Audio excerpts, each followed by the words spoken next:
Hello दोस्तों, आप सभी का मेरे चैनल पे फिर से स्वागत है। आज हम गुजरात यूई 2017 का एक 20 नंबर का क्वेश्चन सॉल्व करेंगे। इसमें बॉलर एफिशिएंसी के बारे में, इनडायरेक्ट मेथड से बॉलर एफिशिएंसी के बारे में पूछा गया था। तो न्यूमेरिकल क्या था, उसमें क्या क्या पूछा गया था, चलिए स्टार्ट करते हैं अपने टॉपिक से। ठीक है, ज़्यादा टाइम ना लेते हुए इस टॉपिक पे आते हैं। क्वेश्चन ऐसा था कि हाँ, calculate the efficiency of atmospheric fluidized bed combustion या BC boiler by indirect method. हमें पता है कि बॉयलर एफिशिएंसी डायरेक्ट मेथड और इनडायरेक्ट मेथड से निकालते हैं। डायरेक्ट मेथड निकालना बहुत आसान होता है, हम कहीं भी निकाल सकते हैं कि हाँ, मास ऑफ स्टीम इनटू जो enthalpy difference of boiler outlet and feed water divided by the mass of coal and CV of coal into 100। ये बहुत सिंपल फार्मूला है, आप सभी को पता है। और जो इनडायरेक्ट मेथड होता है उसमें क्या करते हैं कि 100 माइनस जो हमारे जो 8 लॉसेज हैं main, dry flue gases loss due to hydrogen, loss due to moisture in air, loss due to moisture in fuel जो है उसके कारण, या फिर जो कार्बन मोनोऑक्साइड के द्वारा लॉस, फ्लाइएस बॉटम एस के द्वारा जो लॉसेज होती हैं, हीट लॉस होता है, उसके बाद रेडिएशन लॉसेज। ये जो 8 लॉसेज मेन है, इनको हम क्या करते हैं 100 में से माइनस कर लेते हैं। वो एक्यूरेट हम मान के चलते हैं कि इनडायरेक्ट जो एफिशिएंसी निकालते हैं वो एक्यूरेट होता है। और हमेशा पूछा भी जाता है इंटरव्यू में कि हाँ, हम डायरेक्ट इनडायरेक्ट को क्यों प्रेफर करते हैं, तो हमें इस बताना पड़ता है। तो इनडायरेक्ट लॉसेज पूछा है, इनडायरेक्ट एफिशिएंसी पूछी, यानी कि हमको क्या करना है कि 100 में से लॉसेज निकालने हैं। तो अल्टीमेटली हमारा जो गोल है वो जो लॉसेज हैं उसको कैलकुलेट करना है। ठीक है, पैरामीटर्स में आपको देख पा रहे हैं, क्वेश्चन आपके पास क्वेश्चन पेपर है, नहीं भी है तो आप यहाँ पर देख पाएंगे। बहुत सारे पैरामीटर दिया हुआ है, कार्बन कितना परसेंट है, hydrogen, nitrogen, sulphur, S, oxygen, moisture, ये सभी का परसेंटेज दिया हुआ है, इंडिविजुअल परसेंटेज। CV जो हमारा है वो दिया हुआ है। उसके बाद स्टीम का प्रेशर टेम्परेचर भी दिया हुआ है। अगर आपको फार्मूला याद है लॉसेस का, तो आपको ध्यान हुआ कि स्टीम के प्रेशर टेम्परेचर का कोई भी यूज़ नहीं है हमको लॉस कैलकुलेट करने में। ठीक है, एक्चुअल एयर सप्लाइड दिया हुआ है। ठीक है, तो आपको अगर एक्चुअल एयर सप्लाइड दिया हुआ है तो आप जो हम एक्सेस एयर या फिर थ्योरेटिकल एयर निकालते हैं वो कैलकुलेट करने की भी ज़रूरत नहीं है। ठीक है, तो आप अपना टाइम वेस्ट नहीं करेंगे। जो हम एयर के द्वारा जो लॉसेज होते हैं उसमें भी हमको एक्चुअल एयर ही सप्लाई चाहिए, तो हम सीधे सीधे फार्मूला जो हमारा नहीं है 23/8 वाला फार्मूला जो हम लगाते हैं कि हाँ 11.6 into carbon plus 34.8 into H2 minus O2 divided by 8, जो फार्मूला है इंटू 4.35 इंटू एस जो है, ये फार्मूला हमको यूज़ करने की ज़रूरत नहीं है। जो हम थ्योरेटिकल एयर का फार्मूला निकालते हैं, नॉर्मली क्या करते हैं लोग, ये देखते हैं ना कि कार्बन, हाइड्रोजन, नाइट्रोजन, तो हम क्या करते हैं थ्योरेटिकल एयर निकालना शुरू कर देते हैं। तो हमें थ्योरेटिकल एयर कैलकुलेट नहीं करना है। ठीक है, तो वहाँ टाइम कंज्यूम नहीं करना है, हमें लॉसेस पे आना है। और उसमें और सब चीज़ें भी दी हुई हैं, कार्बन मोनोऑक्साइड कितना है वो दिया हुआ है। इन्होंने दे दिया है कि हाँ हमारा ये CV दे दिया है हमारा बॉटम इसका, फ्लाई का। और डायरेक्टली मास ना देके इन्होंने क्या रेशियो दे दिया है कि हाँ हमारा फ्लाई एस बाई, डायरेक्टली मास ना देकर इन्होंने क्या कर दिया है, रेशियो दे दिया है फ्लाई एस और बॉटम एस का मास का रेशियो कितना है। ठीक है, तो भी हमारा काम चल जाएगा। एम्बियंट एयर यानी कि जो हमारा एटमॉस्फेरिक एयर टेम्परेचर दे दिया है इन्होंने 32.4 डिग्री सेंटीग्रेड। उसके बाद इन्होंने 4 लॉसेज जो हैं, loss due to hydrogen, loss due to moisture, loss due to moisture in air, और सरफेस लॉस यानी कि हमारा हम बोल सकते हैं कहाँ ये रेडिएशन लॉस जो है। 4 लॉसेस दे दिए हैं, बचे 4 लॉसेस हमको कैलकुलेट करने हैं। और बस हमारा 100 माइनस ये 8 लॉसेस कर देंगे और हमारा बॉयलर एफिशिएंसी आ जाएगा। तो हमारे मेन 4 लॉसेस कौन कौन से बचे? जो सबसे पहला हम बोलते हैं, पहले भी डिस्कस किया है कि सबसे ज़्यादा जो फ्लू गैस लॉसेस होता है वो होता है हमारा flue gas losses, dry flue gas के द्वारा जो लॉस होता है वो dry flue gas losses, carbon monoxide losses जो हमारा CO के द्वारा, क्योंकि CO का मास भी दिया हुआ है, और तीसरा चौथा बॉटम एस और फ्लाई एस के द्वारा जो हीट लॉस हुआ। ये 4 निकाल लेंगे, बाकी 4 दिए हुए हैं 100 में से माइनस कर देंगे और हमारा आंसर आ जाएगा। तो चलिए स्टार्ट करते हैं अपना कैलकुलेशन लॉस निकालने का। सबसे पहले हम L1 स्टार्ट करेंगे। L1 से dry flue gas losses, formula हमको पता है, mass into specific heat of flue gas into temperature of flue gas minus temperature of ambient. ठीक है, उसके बाद हमारा divided by GCV of fuel. हमको specific heat of flue gas याद करके ही रखना है, कहीं कहीं 0.23 0.24 भी ले सकते हैं आप।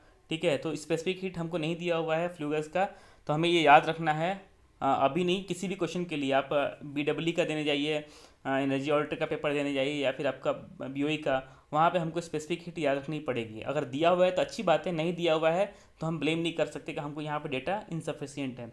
ठीक है, तो specific heat of flue gas 0.23, mass of जो एयर है, यानी कि हमारे जो एक्चुअल एयर हम सप्लाई कर रहे हैं वो हमको दिया हुआ है। एक्चुअल एयर सप्लाई कितना है 9.31 दिया हुआ है न्यूमेरिकल में, आपको याद होगा देख लेते हैं। 9.31 एक्चुअल एयर सप्लाई 9.31 kg पर kg ऑफ कोल, यानी कि ये सारा कॉलॉस जो हम पर kg ऑफ कोल यानी कि 1 kg ऑफ कोल के लिए कैलकुलेट कर रहे हैं, ठीक है। तो हमारे 1 kg ऑफ कोल के लिए एक्चुअल एयर सप्लाई कितना है 9.31। तो ड्राई फ्लू गैस का मास दिया हुआ है 9.31, 0.23, temperature of flue gas 160 minus 32.4 दिया हुआ है, डिवाइडेड बाई 5060, ठीक है। सीधे से कैलकुलेट करेंगे, ये आएगा 5.4%, ठीक है।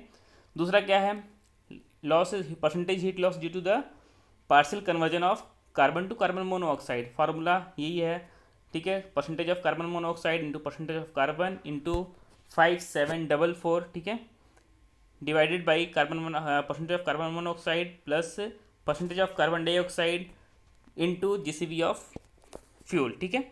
ये फार्मूला हमको चाहिए। हमें अब अगर आपने BEE का पेपर सॉल्व किया होगा या फिर न्यूमेरिकल सॉल्व किया होगा तो वहाँ पर जो फार्मूला दिया हुआ है 5744, जो फैक्टर दिया हुआ है वहाँ पर वो 5654 था, जहाँ तक मुझे याद आ रहा है। तो ऐसा ज़रूरी नहीं है, अगर आपको 5654 याद है तो आप 5654 भी लिख सकते हैं, बट कहीं कहीं यहाँ पर 5744 भी दिया हुआ था, ठीक है। तो आप दोनों में से कोई भी ले सकते हैं, जो भी आपको अगर कार्बन मोनोऑक्साइड का याद है, ठीक है। यहाँ जो CO2 होता है, जो कार्बन डाइऑक्साइड होता है, वो एक्चुअल कार्बन डाइऑक्साइड होता है, न कि थ्योरेटिकल। तो ये भी हमको दिया हुआ है न्यूमेरिकल में, ठीक है। सभी वैल्यूज़ को पुट करेंगे तो हमारा लगभग परसेंटेज आता है 0.13%, ठीक है। अभी हमारा जो मेन काम है वो है बॉटम एस का निकालना, हीट लॉस जो है हमारा बॉटम एस और फ्लाई एस के द्वारा, ठीक है। हमको मास क्या हुआ है, इन्होंने मास डायरेक्ट नहीं दिया है, इन्होंने रेशियो दिया है 15:85, ठीक है। तो हम 1 kg के लिए निकाल रहे हैं। अगर हमने पहले ही बताया कि हमारा जो लॉसेज निकाल रहे हैं हम पर केजी ऑफ कोल कंजप्शन के लिए निकाल रहे हैं कि 1 kg ऑफ फ्यूल हम बर्न करेंगे तो उसके रिस्पेक्ट में कितना लॉसेज हमारा कैलकुलेट होगा। तो हमारा 1 kg के लिए एयर भी उतना ही था कैलकुलेशन, और यहाँ भी हम जो कैलकुलेट कर रहे थे वो 1 kg के लिए ही था, ठीक है। तो 1 kg कोल में हमारा यहाँ भी क्या था, परसेंटेज हम जो कार्बन लिए थे वो हमारा 53.9% था, तो हमने 0.539 ही लिया था 1 kg में, ठीक है। तो अभी यहाँ पर क्या होगा कि जीसीवी ऑफ फ्लाइज दिया हुआ है इन्होंने कि 452.5 किलो कैलोरी पर केजी 1 kg ऑफ कोल के लिए है, तो हमारा 0.85, ठीक है, 0.85 यानी कि दिया हुआ है fly ash bottom S by fly ash. अभी हम क्या निकाल रहे हैं, फ्लाई एस के लिए निकाल रहे हैं। तो फ्लाई एस का रेशियो कितना है 1 kg के लिए जो दिया हुआ है, तो 0.85 इंटू 0.238 मल्टीप्लाई करेंगे, ठीक है। तो हमारा आ जाएगा जो फ्लाई एस का क्वान्टिटी कितना है वो उसका मास आ जाएगा 0.2023 kg। CV दिया हुआ है, लॉस कैलकुलेट करेंगे 1.81%, ठीक है। नेक्स्ट सेम वैसे ही मेथड से हम जब करेंगे तो हमारा बॉटम एस के लिए भी आ जाएगा। बॉटम एस के लिए क्या करेंगे, इसका भी CV दिया हुआ है 800 किलो कैलोरी पर केजी में, मास 0.15, रेशियो था ना 0.15 बाई 0.85। तो अभी हम क्या करेंगे, रेशियो ले लेंगे 0.15 इंटू 23.8 था ना हमारा फ्लाई एस। जो एस था हमारा कितना था 1 kg में, 1 kg में एस कितना था 23.8, ठीक है। अगर आप कंफ्यूज हो रहे हैं 0.238 से तो ध्यान रखिएगा कि 1 kg में हमारा जो एस कंटेंट था 0.238 था, तो उसी का रेशियो निकाल रहे हैं।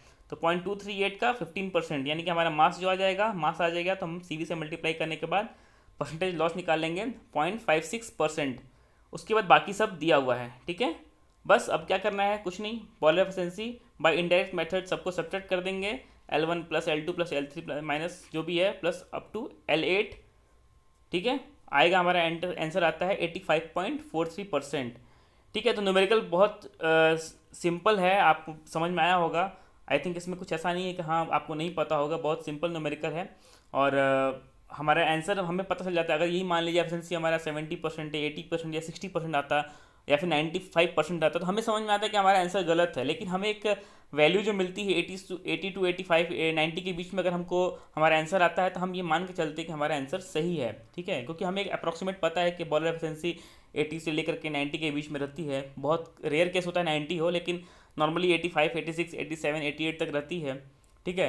तो ये सब चीज़ें हम चाहे तो अगर जैसे प्रैक्टिस करना है हमको, बस न्यूमेरिकल्स को क्या क्या पूछा गया है, हमें टाइम वेस्ट नहीं करना है। हमें एक्चुअल एयर सप्लाई निकालने की या थ्योरेटिकल एयर निकालने की कोई ज़रूरत नहीं है, एक्सेस एयर निकालने की कोई ज़रूरत नहीं है, बॉयलर के जो स्टीम का टेम्परेचर प्रेशर दिया उसकी एंथैल्पी निकालने की कोई ज़रूरत नहीं है। तो हमें वो सब जो एक्स्ट्रा चीज़ें हैं ना, एक्स्ट्रा वर्क करने से बचना है और to the point numerical solve करना है और पूरा आंसर हमारा क्वेश्चन सॉल्व हो जाएगा। चलिए मिलते हैं अपने नेक्स्ट टॉपिक में, तब तक के लिए thank you so much, bye bye.